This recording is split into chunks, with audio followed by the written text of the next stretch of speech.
Hello, I'm Oriana Fox. Thank you for tuning in to Multiple O's, the spin-off podcast for my talk show, The O Show, which explores the crossover between working on the self and working to change the world. My guests include artists and other experts who expose their lives, bodies, and experiences to challenge expectations and conventions. In other words, they have skin in the game. So if you're interested in candid confessions, nonconformity, creativity, and mental health, you've come to the right place.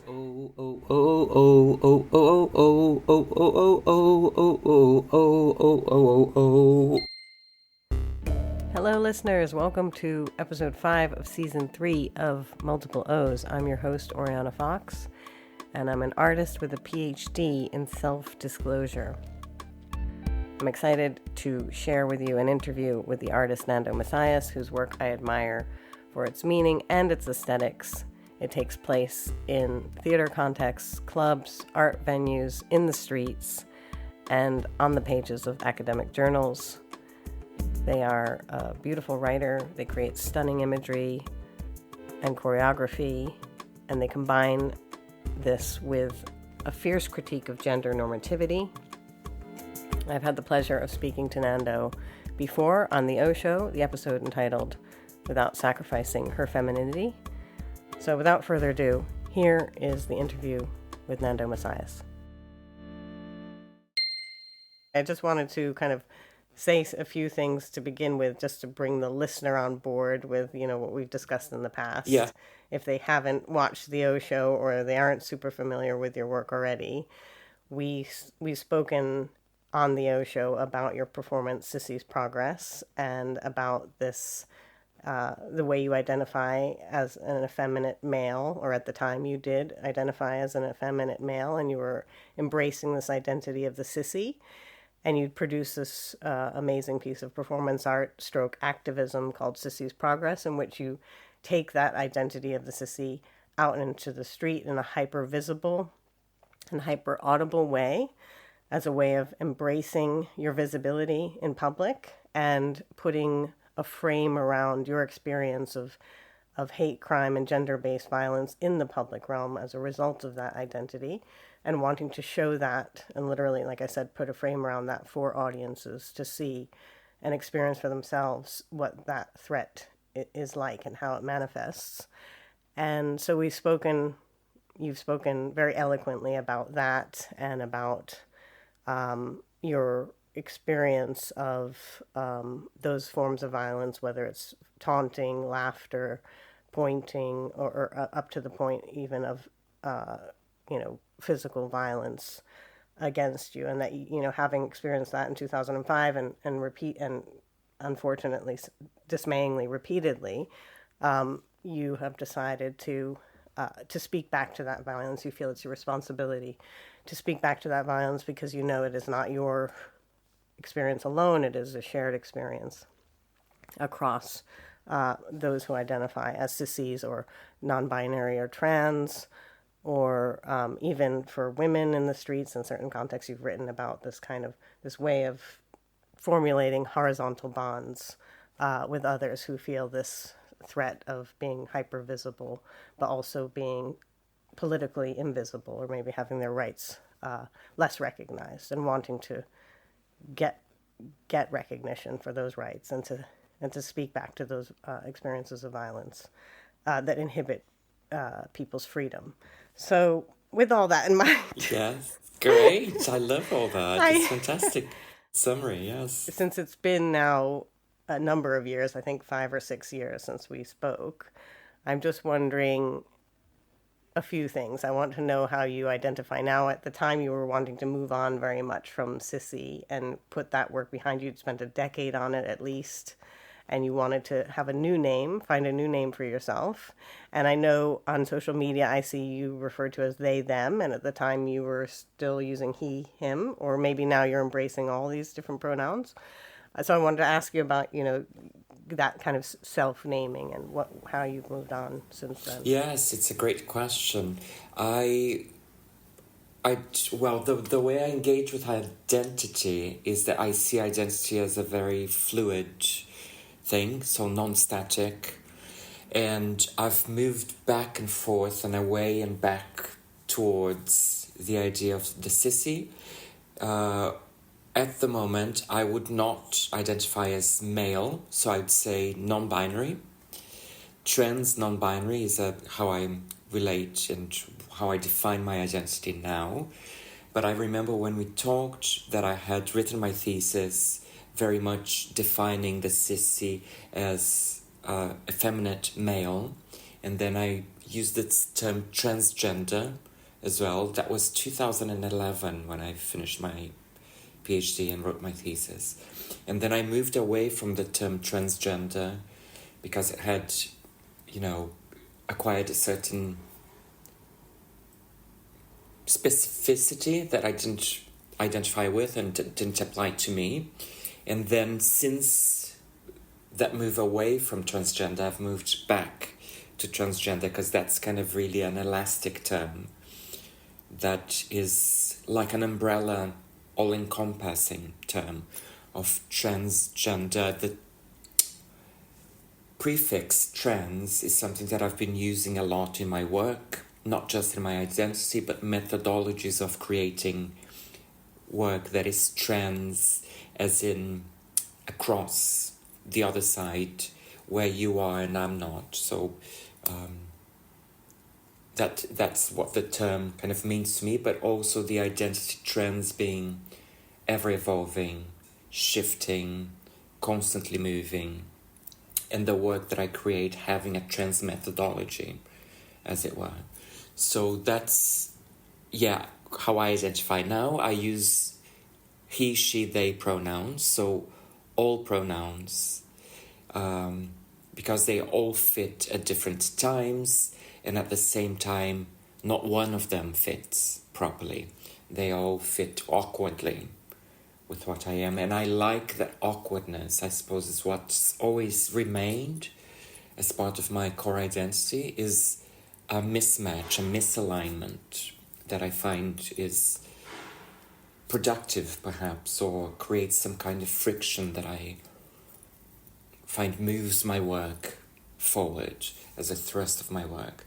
I still use Nando as my name, but on social media I use Nancy as my kind of handle on Instagram and Twitter. I hardly ever use Twitter, but it's kind of both. And that's also an engagement with the idea of reverse discourse that I used with the Sissy, of a term that's been used as a term of abuse, as pejorative, as something ugly that you're not supposed to be. So Nancy Boy is also the same idea, but it's the same first syllable as my name, and I kind of use that in a tongue-in-cheek way, but also as Legacy Russell says in Glitch Feminism, as a way to rehearse an identity online, away from keyboard, to see how that fits, and if it works, and if I can find a community, and if I feel protected, in that sense of using that name, Nancy, in the real world. And it's really interesting because it creates two parallel worlds where people who know me and who have met me in real life know that my name is Nando and call me Nando. But when I receive a direct message on Instagram and the person is referring to me as "Hi Nancy," I realize, oh, you've never met me. You clearly just engaged with my work online and you assume that's my name. I love that confusion. That's nice. That's nice. I really love the confusion that creates, because it kind of talks about the identity not being fixed and being confusing. Yeah. Yeah. I love that. That's great. I know I kind of regret having the same name as my talk show host persona as my actual name. I kind of wish I had a separate anyway.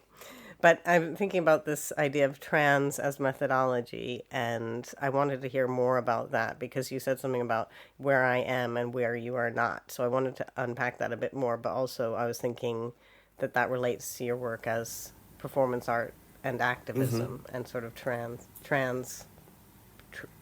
between those two things. Yeah. Is that part of what you're thinking? It is part of what I'm thinking. I am really thinking also of trends as the word. What does that give me in terms of creating work and the methodology of the work? So, for example, during lockdown, I was commissioned by Tate to create a work, and that never came to fruition for various reasons, but it was during lockdown, and there was still, it seems like ages ago, but it was not that long ago if you think about lockdown. It was like, what, 2021. So 3 years ago, really, it's not that long. But I remember the restrictions of being outside even, and the number of people that you're allowed to have outside, and the restriction of having to create work for the outside space, or for a space where a number of people are allowed to inhabit that space, kind of really forced me to think through a trans methodology. And the word is used, or originally used, as a cross. So, for instance, if you think of Transjordanian politics, as in the other side of the River Jordan, and Cisjordanian politics, this side of the River Jordan, and that's where you get cisgendered and transgendered as well, cis being this side. And then my question is, this side of what? And then, you know, the idea is this side of heteronormativity, patriarchy, hegemony, whatever you want to think. And I thought of that as a trans methodology to creating work. So I thought, well, Tate is on the river, it's on the Thames. This is Tate Modern. I thought maybe the work happens where I am across the Thames, trans, so that the performer is trans, literally, geographically, and embodying a trans site from the audience that is cis, next to the institution of Tate, and next to heteronormativity, patriarchy, as a criticism of art institutions as well, and not having a space in a space like that, or normally not having space, or not having so much space, or not having visibility in a space like that. And then the work develops in thinking through the difficulty of creating that. So if the audience is on this side of the river, how do I make myself visible all the way across the Thames? And that's really interesting, because it creates, well, then I go back to the hypervisibility and hyperaudibility of I have to make myself so large, so big, that maybe it's a costume that's so massive that you cannot help but see it across the river. Or it's, I give them binoculars so that they have a lens through which to see me. And that's also kind of creates a conceptual idea of you need this lens or some help in order to be able to really see me.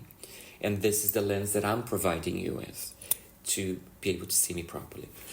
And then I thought, you know, there's artworks that I've always loved in the Tate. This is Tate Britain now, but there's Drowned Ophelia.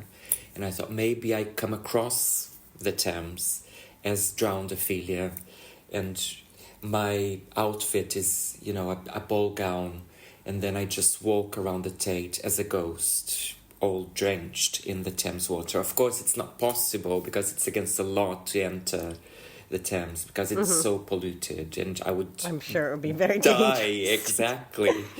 But then it's, how do I make those images come true? You know, I can still be drenched. I can cross the bridge, which is a pedestrian bridge.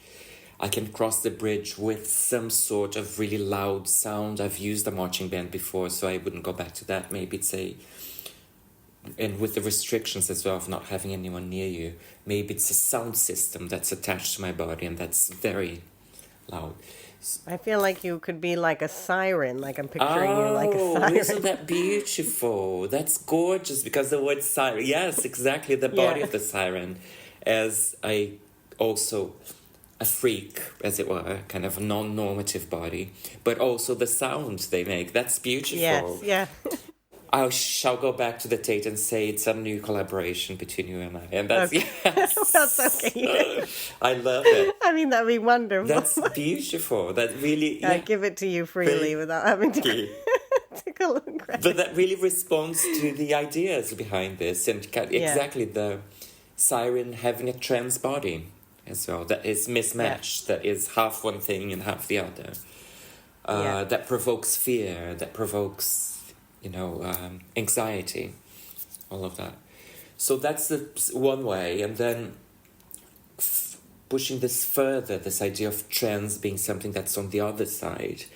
I thought, if I write a book, which is on the cards, when I write a monograph, then perhaps the writing, so the page will be here and it will be an empty page, blank, and the writing will always be on the other side of the page. So it's always trans. So if you open the book, it's like almost invisible. It's like there's nothing written. And this idea of it also being conceptually, we have to hide our knowledge. It's secret because it might be taken away from us or it might be used against us. So you have to search for it. Of course, in Arabic or Hebrew, they'd have to reverse, if it gets translated, yes. It would have to be reversed. Oh, that's gorgeous. Exactly. Yes, precisely that. So this idea of kind of how far can I push this trans methodology of it's something that's across, that's not here. It's at the other side, the other part of where I am. Great. Fascinating. And I think I thought about a siren and you brought up Ophelia, and I feel like I'm being influenced by the way when you write about your work, and you often bring in fairy tales, mythology, and I just want to say how much I love your writing, and I just want our listeners to go out and read your writing because it's just so beautiful as your visual work as well. Thank so it just you. Really echoes. Thank you all the time. Yes, throughout all my performances have mythology and fairy tales and all of that weaved into it. Yeah, and so it was interesting to find out from you that the performances of Sissy's Progress in the blue dress were actually the kind of culminating versions rather than I was thinking it was the other way around with the red dress, but that was just the beginning phase of the performance, and how that blue dress signifies, Cinderella, and also kind of it nods to Wizard of Oz and Dorothy's blue dress with the red shoes and everything, and I hadn't got those layered references but I did notice the fairy tale wave, the gloves and everything. I did have that kind of resonance for me. Yeah, it's really interesting because some of these things are only afterwards, in hindsight, that I identify. So I had this feeling that I wanted a pale blue dress, and I didn't know, it wasn't like I want Cinderella's dress. And then I bought the white opera gloves, and then afterwards, looking at the photographs, I thought, oh my god, or someone else said, that's Cinderella, that combination of pale blue with white gloves. And the red shoes, of course, it's very, very much Dorothy, put on your red shoes and dance the blues, or the red shoes, the fairy tale as well, of putting the red shoes dancing till you die. So those are kind of layers that are not references I have perhaps at the beginning of the work or when I'm developing the work. It's only when I look back that I have that sense of, oh, that's why. Yeah. And so I know those performances only, sadly, through documentation, having not been there. But so I have some questions about, I've read the different texts you've written about it, and I kind of feel like I understand the order of the performance. And we focus so much in our previous discussions on what happens when you leave the theater space and you go outside. But I was wondering about what happens inside, because I feel I've seen these snippets, and you write only briefly about what happens there. And I noticed you use the band members to as kind of almost like dancers in several parts of the piece. But inside, you do this that you sort of fall across them, and they lift you up. And it kind of reminded me of, I guess because they're in tuxedos and you're in this red ball gown, it reminded me of Material Girl. Oh, how gorgeous! Did that? I don't know, that's because gorgeous. I just wondered more about the choreography of what happens inside the theater space, which is, the safe space. Yeah. And I know you present yourself nude at first to show the reality of your body and your vulnerability and your kind of, your embodiment as effeminate and male-bodied. So yeah, I just wanted to know more about that, like what actually happens in that space. It's a gorgeous question, and these things have a mysterious way of appearing in the work. So, Material Girl is reimagination of Diamond Circle's best friend, Yes. which is Marilyn's kind of, in the same dress with the same kind of choreography. And I've always loved those two, and I always wanted to do a third version of it. And it's interesting that it's already happened, and I really didn't realize that was a reference. But for me, more than that, it was a way of making my dreams come true. So it's always, my performance, I always try to bring into the performance things that I've always wanted to do and I was never allowed to do. So I had, at that time when I was creating that performance, I had auditioned for the Pina Bausch company, and I had gone all the way to Patel, and I was in this. So just having been invited to audition was a dream come true for me, because it was a process of a selection. It was an invited only audition. So it's not just any open audition. It was to invited artists. So the audition was in the theater where they always rehearsed. You see, and I'm obsessed with Pina Bausch. I've seen all the documentaries, and the work of Pina Bausch has opened so many doors for me creatively and imaginatively. So I knew that room from having watched all the documentaries, and that was like being in a dream. It was like an out-of-body experience of being, wow, I'm in this room where I've seen them rehearsing in videos, I've seen them taking class, etc. And all the company, the original members, were sitting and watching the audition. And that was also like a dream come true. I was like, they are watching me. I cannot believe this. I've watched them so many times, and now this is happening. So then at the end of the first day, which was a ballet class followed by repertory repetitions of their work. One of them I was really good at, and then the second one was Rite of Spring, which is super difficult because the music is Stravinsky and it's impossible to count. So I thought, that's it. I'm definitely not going to go through to the second day. I knew that already, and my heart was broken. And I went back to the hotel, and I fell asleep. This was the evening, and I woke up the next day not knowing where I was for like a fraction of a second, thinking, where am I? And then it hit me. It was like, my dream of being part of the Pina Bausch company has completely disintegrated. It's never going to happen. And I was really heartbroken. But then it took me a while. I realized, what is it that I want, that I desire, that I find so inspiring, that I'm reaching for? And I realized that if I were part of the Pina Bausch company, I wouldn't be able to do those things, which is, my dream is to be in the ball gown with the high heels, right, and the long hair. And that's not, there wasn't space for that back then, because men, assigned male at birth performers wear suits, tuxedos, and assigned female at birth performers wear dresses. And there was that clear divide in the work. So I thought, that's what I want. I want to be making my Pina Bausch dream come true in my own work. I can do that myself. I don't need anyone else to give me permission to do that. So it was a way of responding to the work of Pina Bausch and making a Pina Bausch piece, inspired piece, happen. That's kind of what the inspiration for that was. But of course it takes a different meaning by me being assigned male at birth, having had that context of this piece is about an attack I suffered on the street, which was by, a gang of men, young men.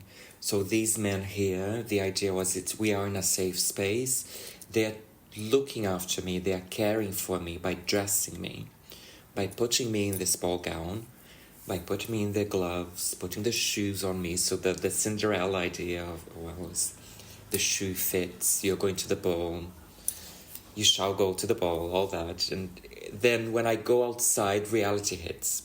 And this is a journey that I help the audience through as well. This is a safe space, we're going outside, but we all know what's coming. And then we know that once we go outside, we can come back inside, and then there'll be a safe space for us to debrief, as it were, or just come back together as a collective in a safe space. There was always the option for people not to go outside and to wait in the theatre until we came back also. So that's pretty much what happened inside. Also, I just wanted to add that in February, I think it was, I went to see Pina Bausch at Settlers Wells. They were doing Carnations, Nelken, and there was a trans performer. And I was, again, my heart was torn in two. It was like, I'm so happy this has happened. I am so pleased for this person who is on stage as a trans person in a Pina Bausch piece. And then I was like, I'm sad it wasn't me. I'm just sad it wasn't me. But it happened. And so that's amazing. Yeah. Do you suffer from envy? Or are you an envious person, or are you not an envious? I think it was both. It was like, I really wish I were that person on stage, but then I thought, now, today, I wouldn't want to be that, because my work has moved on so much that that's no longer my dream. That's not what I want or aspire to anymore. Yeah. Back in 2014, whenever that was that I auditioned, that was definitely my dream. But that wasn't possible back then. It is possible now, but I am not that person anymore. Yeah. I see. But also, if you were part of that company, you would be, obviously it would be, I don't know how it works creatively, whether you would have an element of, you wouldn't have a total creative control. Definitely not. You would be a piece within a wider, exactly, so that right. would be, yeah. I can't imagine you not being the... This is it. There are reasons why things happen, and sometimes it's hard to... When you really want something and you don't get it, it's devastating. But then if you let go and carry on doing the work that you have to do, then you understand the reason, maybe, why. Later in years to come. Easier said than done, and easier to do in hindsight than when it happens, Yes, absolutely.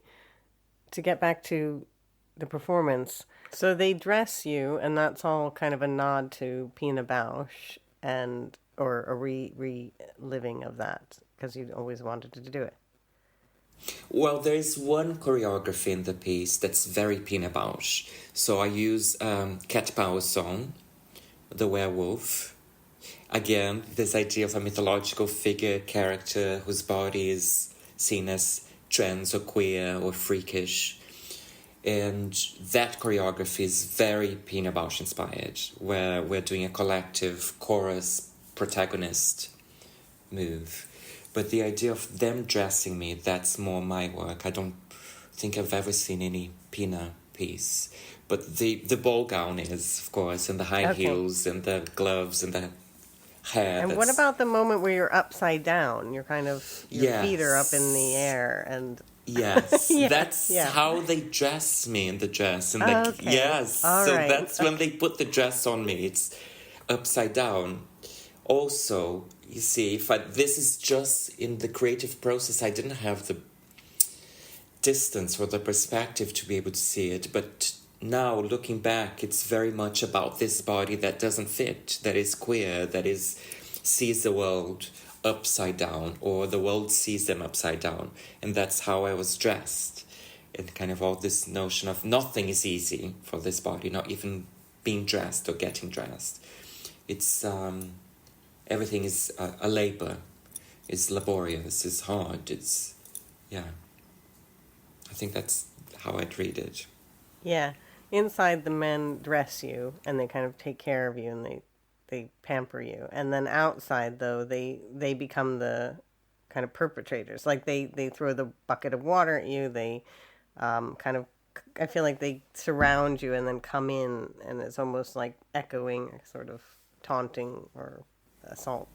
Yes. And you also fall to the ground, almost like you've been pushed, but there's no one pushing you. And in an earlier piece, Sissy, where you're performing with your collaborator, please remind me of his name. Biño Sauitzvy. Biño. Yes. Sauitzvy. In that performance as well, there's a point where you are dancing to or performing to the song Macho Man. Yeah. And you're walking in this kind of catwalk drag queen way, exaggerated feminine way forward, but then you get pushed back, not by Biño, but by no one who's there. And you kind of get pushed over eventually. You repeat this back and forth, forward defiant, then backward.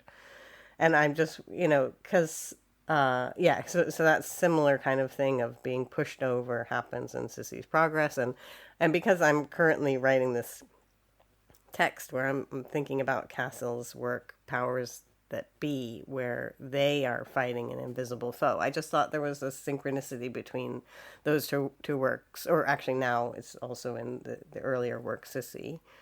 So yeah, that there's this invisible assailant, I don't know. I just wondered about that choice. Yes. Because you had Biño there potentially to play that role, and does play the role of kind of combatant in times in that first performance. But yeah, why in those moments is he absent? Is it this invisible? Or, you have the band who could potentially push you over. Yes. But they don't. They just sort of act it out, almost coming close, but not actually doing it. Yes, I think a few things come up from that. So the Sissy's Progress, it starts when we go outside as a celebration. It starts, first of all, with a moment of silence, because I went back to the site where I had been attacked to reclaim my place. And then it starts as a celebration, as a marching band, like a carnival parade. And then it kind of descends into them turning into my assailants, like you said, and it becomes violent. And the idea that they don't touch me, I feel that this is a performance, it's a representation of something that happened, and I feel there's way more power in an audience seeing something almost happen than actually the violence of them punching me or pushing me to the ground. If it's kind of implied, they fill in the blanks, and it becomes even more powerful, and they kind of feel it in their own bodies. Whereas if they touch me, I think that it needs to be real. They really push me, or they don't. They really hit you with a bucket of water. Yes, exactly. So it's more live art engagement with things, where things either they happen for real, or it's a choreography or a movement that implies the violence. But, either the violence happens for real or it doesn't. Right. Is where I'm going with this, I think. And then the Macho Man idea. The song is very camp, but this notion of I've got to be a macho man, this internalized homophobia, because that piece came out of the same attack, but I went inside into a studio and I was trying to train my body not to be effeminate, just because I didn't want the violence that came with it and the negative attention, and realized that in the process of trying to make my body not be what it is, I was telling myself I've got to be a macho man, and that was an internalized form of violence that I wanted to represent through that choreography of I do this to myself and without even realizing a lot of the time, but also acknowledging that the Sissy body is a violent body, not in the sense that it kind of perpetrates violence, but it is confrontational in the sense that it's not willing to comply, because it's not able to comply, first of all, with the norms of gender, and then it becomes unwilling to comply with the norms of gender, and that is a form of confrontation, a form of saying, I am no longer going to do this, and that is a political stance as well. Yeah. I see. That's really clarifying. Yeah, because in one of your texts, you use this phrase, the assailant with no name, and we talked about this in that very first interview we did. And I see that assailant with no name as almost like toxic masculinity or hegemonic gender, or like normativity is like the assailant with no name, and obviously collectively that's upheld in various ways. It's upheld in that act of violence, or the, whatever it is, the purchasing of gender specific toys, or what, or just the way in which parents socialize or schools socialize children. We're all kind of, where am I going with this? Yeah, so I guess I'm just wondering, yeah, because I see it as this sort of, and you've talked about these horizontal bonds with others who experience violence in the public realm, or threats to their freedom, or inhibitions of their freedom. I'm just wondering, yeah, is it because I was talking with someone who identifies as non-binary, and they said something to me like, oh, well, violence against trans women is totally different from the violence against trans men, or something along those lines, or AFAB versus AMAB, and the violence towards those groups is different. And I wondered about that. Like, is it really, because I saw it as this assailant with no name, and that normativity in a way is and hegemonic gender, binary gender is the assailant with no name, and that to me unites those forms of violence with the same foe. But then this person who is non-binary saying to me, no, they're different. I just wondered where you stood on that. We talked a bit on the O show, of course, about misogyny and the difference between misogyny and the violence that you've faced, which is specifically in the face of your effeminacy, and them being distinct. So yeah.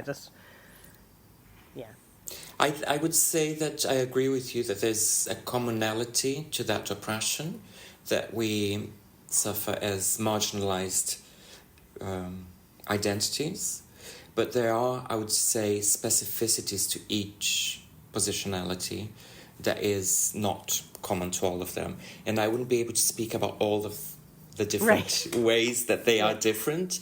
I would be able to speak about the ways that I see, that I meet the world, and that my lived experience has allowed me to understand a bit more about what transphobia is, about trans effeminophobia, very much so, and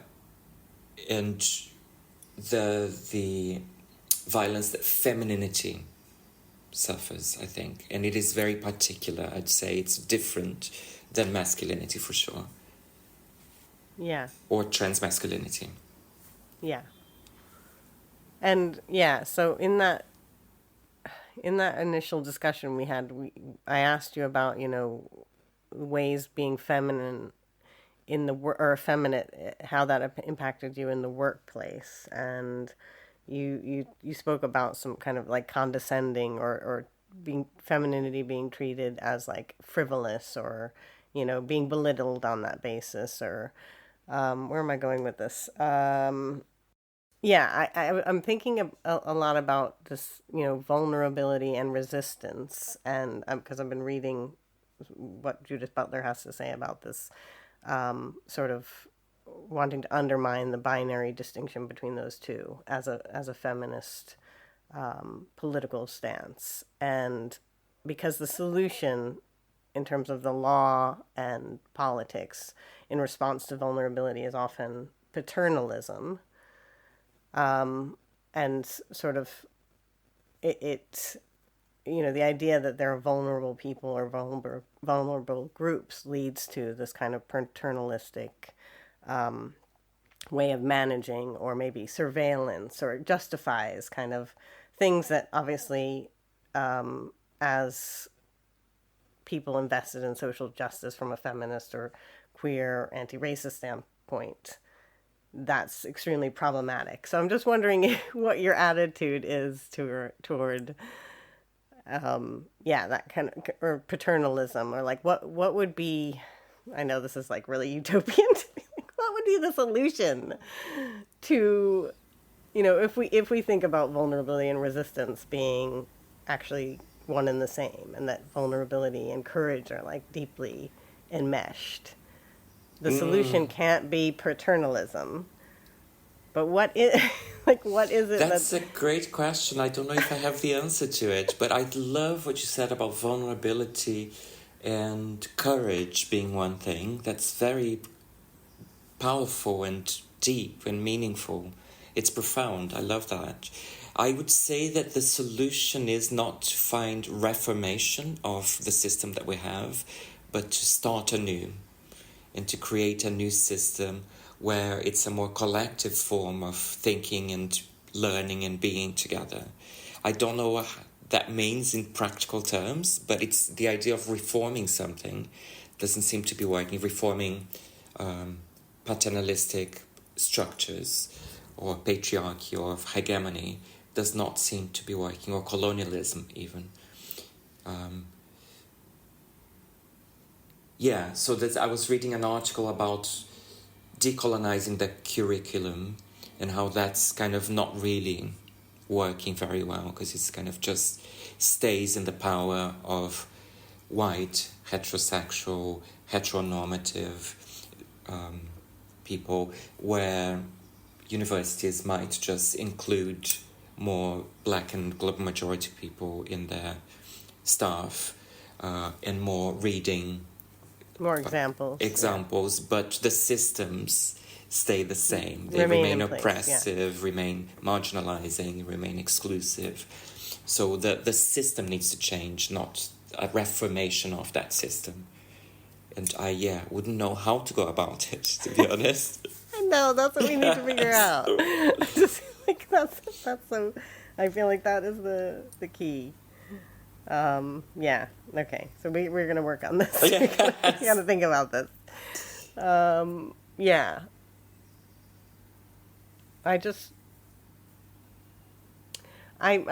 have one thing to say, which is a kind of observation, and then the other one is the other question that I don't want to forget to ask, which is I wanted to ask about, you've written about this performance, Sissy's Progress, as being performance art and activism, or artivism, as Peter Weibel calls it. And I'm just wondering whether you do other forms of activism, more straightforward forms of activism. Do you go out and march, or what other kinds of activism do you do? Or is it lived?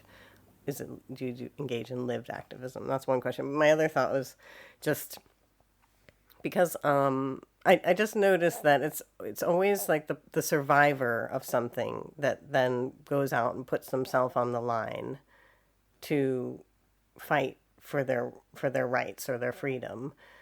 And it's always the survivor, and it's never the perpetrator that then, back in the day, with shame and like the systems of punishment, it was like you'd have the pillory, like the person who was guilty would be out there on the pillory and like having stuff thrown at them or whatever it is. I don't know, I'm imagining this scene of justice from the past, and that doesn't ever seem to happen. Like, it seems always it's the person who survived who then puts himself, like it's always that person. It's not the person who did it. Yes, that's a really excellent point, and I never reflected on that before. But it is, I suppose, what I mean about going into institutions as a marginalized person, global majority, trans, non-binary, and having to do all the labor. It's a very similar thing of having to point out where the injustices are, that they keep happening, and that we need to be mindful that we are not just talking the talk, but we need to walk the walk as well. And that labor seems to fall always on minority groups, Yeah. be it gender, racial, age, whatever. It's always, it befalls them to have to do that labor, to do the work, whereas the majority of society, the heteronormative patriarchal system, just is. And also the idea of having to define yourself is something that is a long talked about. So Simone de Beauvoir talks about being the other, the second sex, that has to define themselves in relation to men, because men just is. You don't have to define what a man is, because it's the status quo. And it's a similar thing with being trans, being non-binary, being global majority. You have to constantly define yourself, because other people need to understand, and you have to, explain who you are, because that's not known or understood. So that's one thing. What else was I going to say? The marching, activism. It's a bit trite to say this, but I think I always say that I do activism on a daily basis the moment I step out of the door, because I am very visible, and I try to be very visible, even in the sense of being represented in the teaching staff in university.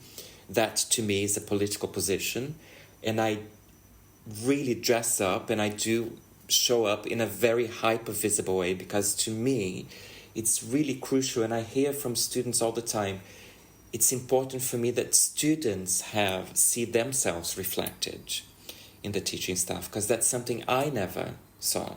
I was never able to see myself as, maybe that is an option for me in the future. And when I work with students closely, when I lead units or when I lead creative processes, that's something that I always get back from trans non-binary students, that they are glad they see me, they see themselves represented. And that's to me a form of activism as well, of just being fully myself in the world. And that comes with challenges like pointing, taunting, comments, negative comments, violence, verbal violence, and sometimes physical violence. But that is my form of resistance, is to carry on being who I am and to not compromise because of society. And it is a work that I have to do with myself internally, psychologically and emotionally, to carry on doing, because it's not easy work. Yeah. The other thing to say also is, when I wanted to let go of Sissy, when I thought the work was done, I thought, I'm fed up or tired or exhausted of doing work about my trauma, and I need to move on. But it's often that something happens to me on the streets, and then I realize, it's not finished, it's not done. Right. I still need to carry on doing this work. And it's, if you've seen my performances, you see that it's not just trauma, it's not just violence. There's also funny bits, it's lighthearted, it's about engaging with visually stunning aesthetics, so that the work is beautiful to watch as well. So this idea of fairy tales and mythology, it's engaging with what's out of reach and that I want to move towards. So there is a hope in the work, perhaps, as well. Yeah. And I wanted to ask you, I know you've done workshops with people, helping them work through trauma. And I know that the Sissy's Progress was kind of the culmination of having done a lot of work on yourself to be able to carry that out. And I'm just wondering, what did that entail? Like, what does that entail? What kind of tips do you give to people or what kind of exercises do you do to people who've experienced trauma and help them to cope and have catharsis? So what I usually do is I create work that's autobiographical based on my lived experience, and when I do workshops, I try and speak from my personal position. So I'll explain this piece I created because I suffered an attack on the street, and then I went on a journey to trying to understand why I was the target of violence, and that journey led me into the studio where I developed and explored physically in my body an understanding of what makes me move the way that I move, and that journey led me through on a via negativa, as it were, through finding that the power for me lies in being more me rather than less me, that I cannot be someone else, that I cannot just erase my identity and change the way that I move through the world. And instead, what I need to do is move more towards being more me. And then that comes with the idea of, in studio, in that process, I created this metaphor. I create this idea of I need to turn up the volume on who I am. And that metaphor was what led to the Sissy's progress. How do I turn up the volume on who I am in a performance setting? And that's when I came up with a marching band. I thought, if you don't see me walking down the street, you will hear me walking down the street. It's as an invitation. So it's the work that I do in workshops is trying to talk through the trauma, the process after the trauma, and how that translated into an artistic idea, and then give participants the tools to be doing that as well. So I try not to go too much into their personal engagement with trauma, but I focus more on the artistic engagement with transforming that into a piece of work, if that makes sense. So does it entail encouraging them to be more themselves? Yes, 100%, but always with a caveat of being protected, not putting yourself in danger, of course. So there's all sorts of measures that I had to take with the Sissy's progress because it is on the streets, and I was mindful of my audience's safety as well as the other performers.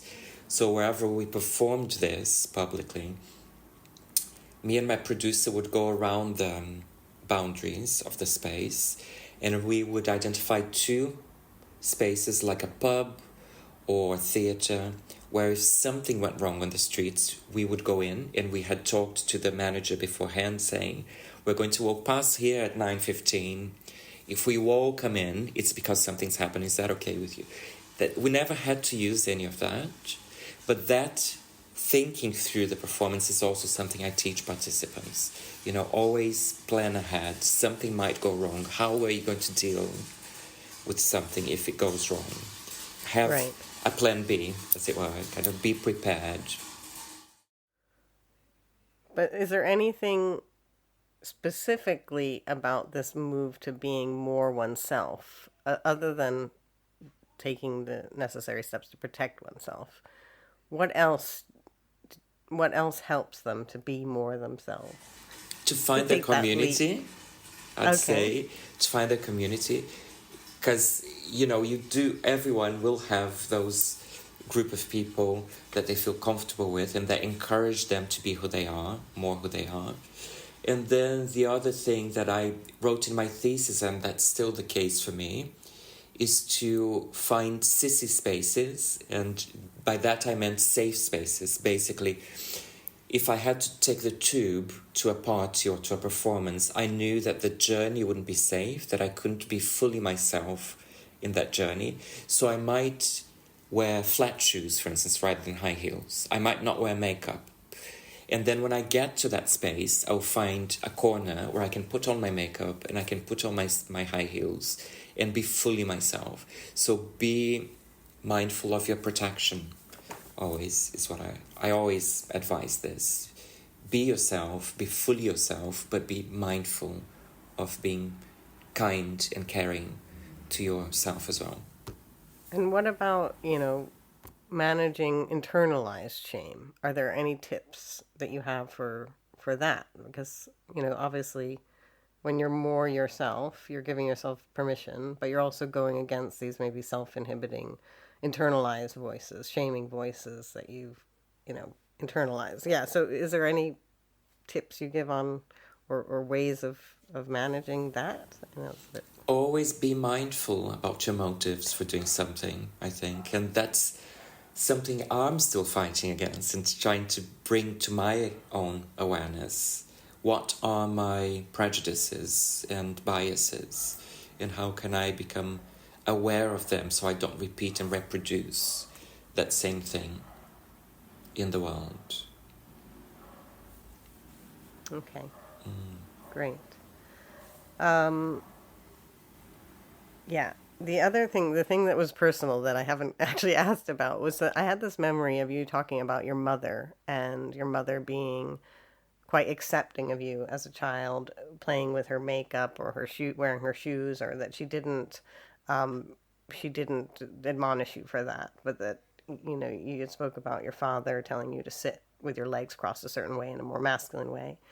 But then in reading more about the Pink Supper, which is about speaking back to the violence in Brazil, specifically against trans women. And you speak a lot very candidly in there of, the things that they put you through to attempt to cure you. And I had this memory of you talking about your mother being accepting. And then I was like, oh, but this is clashing now with this information from the Pink Supper. So I felt very confused whether I made that up. But then, because you didn't actually talk about it on the O show, it was in the pre-interview that we spoke about your mother. And it wasn't actually, I don't think, in the O show, or at least I've revisited it and I didn't hear it there. So I was like, oh, it was in this pre-interview. So I just wondered more about that. Your relationship with your mother, whether she was accepting or not, or was it this conflict? Yeah. It was a conflict. It was a really schizophrenic way of engaging, because I think she took me through to see lots of doctors and psychiatrists, because it might have been my father's wish to make me a man or make me act like a boy. I was named after my father. I have my father's name. So Nando is just short version of the full name. And I think there was a projection from both of them that I would be like my father. And I was the first male-born child as well. So there was, in a highly patriarchal, macho society that Brazil is, and highly hypocritical as well, because it's seen as liberal, carnival, party, samba, football, the beach, and being liberal. And it's in fact quite conservative and traditional.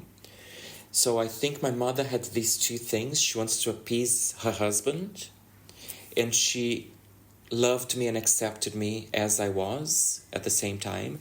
So I think what happened is we had this relationship, which was she was accepting, and she would buy me jewelry, she would buy me, not buy me makeup, but she would know that I was wearing her makeup, and she would know that I was wearing her shoes and all that. And she accepted me as I was, at the same time that she took me to see psychiatrists and doctors and all sorts of treatments that were very wrong and traumatizing. So I have this relationship of having come to terms with that, as I write in the article where I discuss the Pink Supper, and having accepted that was a confusing relationship, but that deep down, she always accepted me as I was. Perhaps she was acting through society's expectations and my father's, through the lens of my father, of, I have to at least try to do something. Also, I'd say, from a point of view of, as a parent, I would imagine not wanting me to suffer and not wanting me to go through violence and discrimination in the world. So maybe she saw that as a way to help me encounter the world in a more sturdy way, where I was more prepared. And protected. And protected, exactly that, yeah. I was interested to learn in that you had that Jewish ancestry. And I mean, I don't know if this will be included in the podcast, but I was just curious about that, like where in your past that, that Jewish ancestry came in, like which side. And yeah, you It's mentioned your mother was a baronet, maybe related to a baroness. Yes. And yeah, it was just like, oh, I want to know more about this backstory. Yes, exactly. So this is my father's side. My surname Messias is a converso surname. So when they came to Brazil, the original name was spelled with an H at the end rather than an S. It was Messiah, Messiah. And when they came to Brazil, they changed to an S, Messias, as it's pronounced in Portuguese. And the story is, I have to really go back to the records, that they came from Spain. They were expelled from Spain. Oh, they wow. Okay. left Spain because of the prosecution, exactly, right, that they were suffering in Spain. And then, of course, some families were actually converted into Catholicism, and some families just pretended to convert to Catholicism but carried on with their Jewish traditions. I was brought up very Catholic, so my mother's side is very Catholic, Portuguese, etc. And my father was atheist, and like strongly atheist. So they didn't get married in the church because he was very much against the idea of religion or church. So we never talked about Judaism because of that, but I suffered anti-Semitic racism growing up because of the name. So throughout my school days, I was called all sorts of horrible anti-Semitic words because of the surname being associated with being Jewish. Yeah. Right. I see. Wow. And do you feel that how do you feel you're read now? Do you feel you're read as white in the streets of London? What a great question. Because you asked this question, what am I? Am I male? Am I in the text about the Pink Supper, you have these two different voices that you use with italics and red.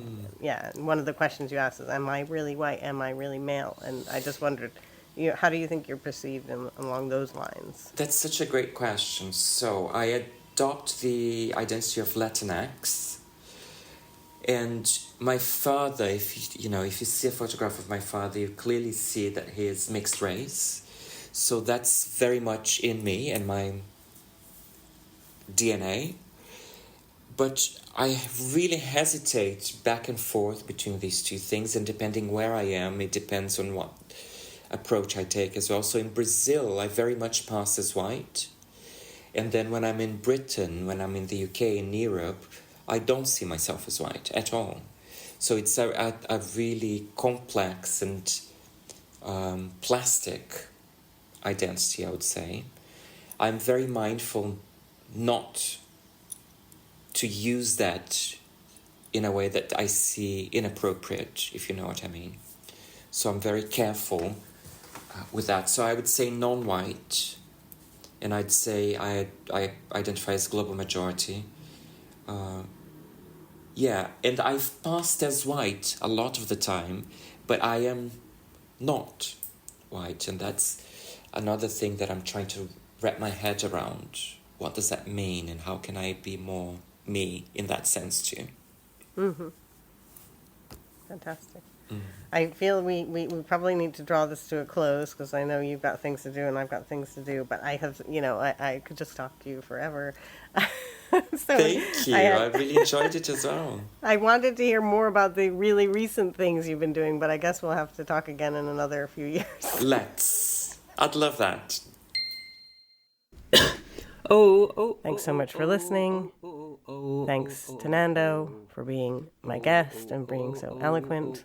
Until next time, I hope that you will accept yourselves, your lives, and other people, because we're all just fallible human beings.